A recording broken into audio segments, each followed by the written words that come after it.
straight now.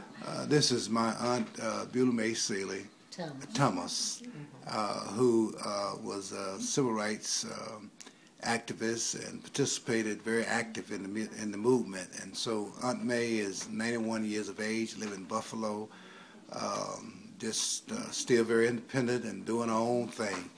And Aunt May, can you tell me about that experience with the civil rights movement? And Well, what was your role? And it was in 1962, and St. John CME Church was the head church for the civil rights movement when it first started, because all the churches wouldn't accept the meetings there, but we started there. And it got real large, and they got together and said we were going to march on the 10-cent stores, the places, eating places. So there was quite a lot of ministers that was in the movement. A lot of kids and young people and other people. Some people wouldn't work with it, but they really went along with it because they were afraid of losing their jobs. Mm-hmm. So they decided we would march, and I and Joseph Faulkner, he was one of the members. Mm-hmm. He took 20 boys, and I had 20 girls. And we marched downtown, and I went to Woolworth, I think, and he went to Crest 10-cent store. And we sat on the stools, asked to be served, and they refused and told us to leave. We were causing a confusion. So we didn't do anything. We just sat there and just sit there. We wouldn't move. They wouldn't serve us. So they called the police. Police came and told us to move, and we were still refused to move.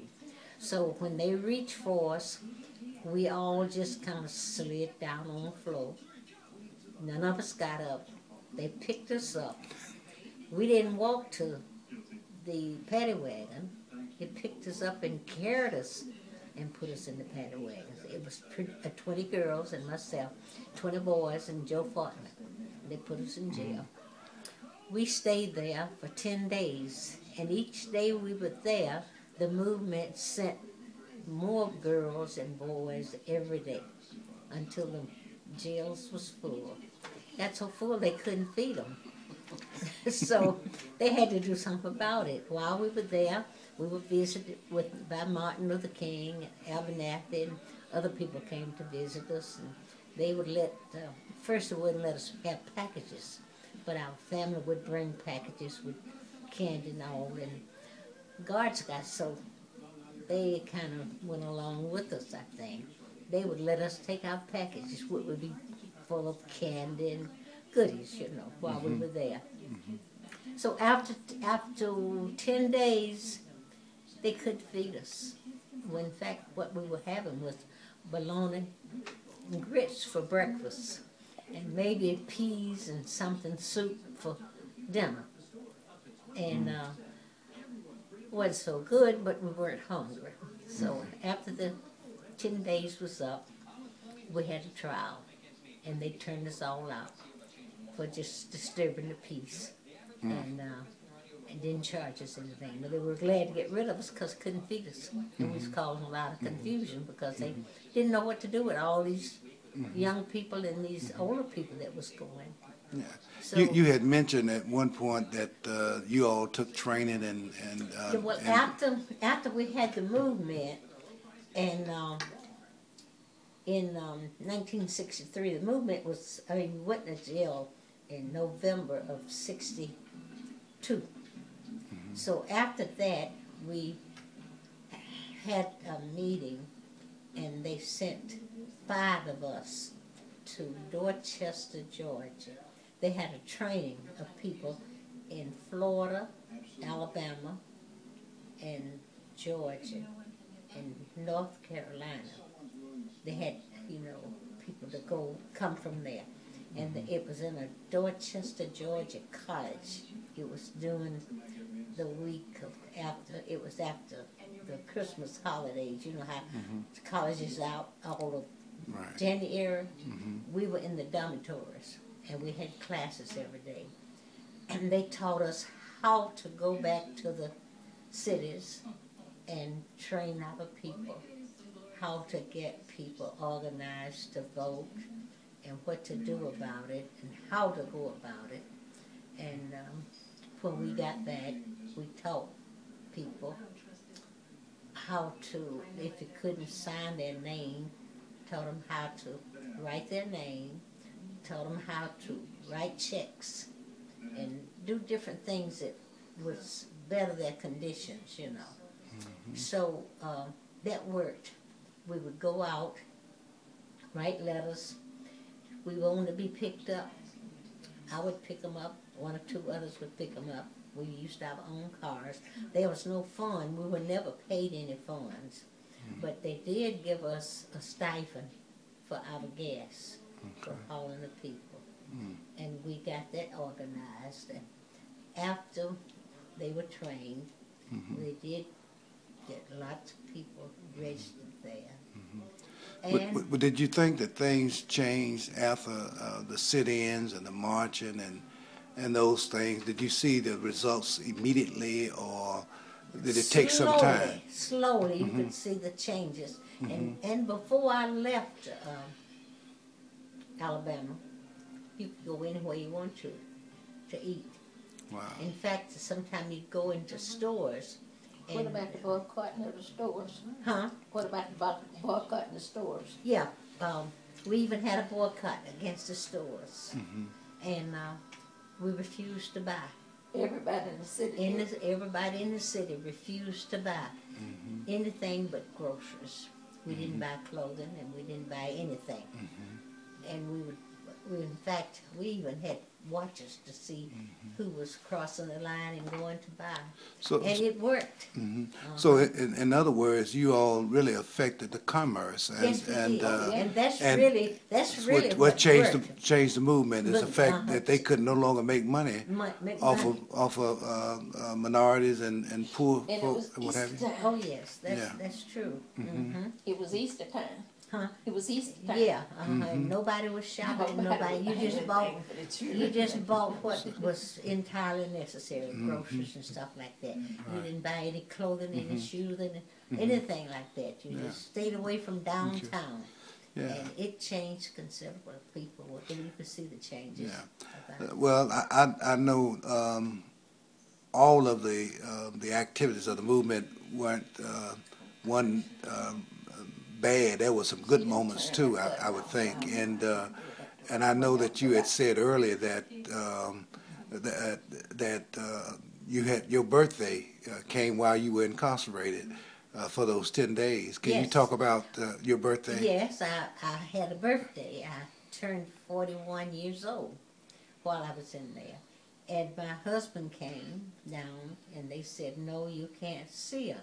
He said, "Well, I'm supposed to say happy birthday to her, give her something, candy or something." And I think one of the guards brought me my candy, and he told him, "Somebody needs to sing happy birthday to her." And the guard sang happy birthday to me while I was in jail. Wow. And how we entertained ourselves was with singing and praying. And these young people, you just didn't know all this was in those young people. They would have a meeting every morning. They would pray. And after that was over, they'd play games and everything. And if this cell started singing, the next cell would start to sing. The next cell. And you could just hear music all over the jail. Where I guess we run the people crazy singing. Like Paul and Silas, yeah, huh? we just sing and we sing and we sing. So that's one thing that we did. And I think maybe that changed some of the guards' way about thinking about the young people and the black people. Yeah. Because we weren't unruly or anything like that. We just refused to leave, do what they said. So you said earlier that you all didn't move, y'all just kind of slid to the floor. Was that a technique of that was what we was taught. Okay. Do not fight. Martin Luther King's theme there was nonviolent. Don't fight. Don't resist nothing. just refused it. And most of us, when we went down, we just went down in a fetal position, and they picked us up and put us in the.